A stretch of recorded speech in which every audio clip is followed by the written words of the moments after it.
What's up, Giant fans? Patricia Traina, host of the LockedOn Giants podcast here. And just when you think the New York Giants have figured out every way possible to break your heart with a loss, they come up with another way.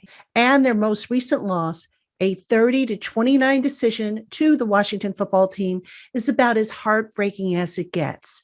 The Giants losing that game basically on a walk-off field goal attempt by kicker Dustin Hopkins, who, by the way, after he had missed his initial field goal attempt of 38 yards wide right, got a reprieve when the Giants were flagged for being offside.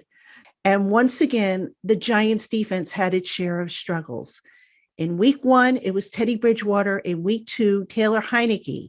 The two of those quarterbacks have combined to complete 75.6% of their passes for 600 yards, 4 touchdowns, and just 1 interception, a quarterback rating of 106.8. Let that sink in for a moment, will you? The Giants defense that was so good last year struggled against these two quarterbacks.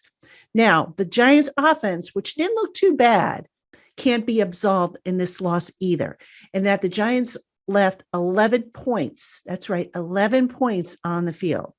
They come down to 2 touchdowns that should have been, but didn't take place, one of which was a Daniel Jones long run that was nullified by a penalty by C.J. Board, and the other coming on a drop pass by receiver Darius Slayton, who basically had a broken coverage to deal with, had all kinds of daylight. He had about 15 yards of daylight, no one in front of him to the end zone, and the ball just skipped off his hands. The other points came when the Giants were pushing into field goal territory, but quarterback Daniel Jones was sacked, which knocked them out of field goal territory and forced him to have to punt. So all in all, it was a disappointing game for the Giants. Make sure you keep it here on the LockedOn Giants podcast. David Turner and I will be breaking down this game in detail, trying to figure out what's going on with the defense. So keep it here on the LockedOn Giants podcast for the full episode.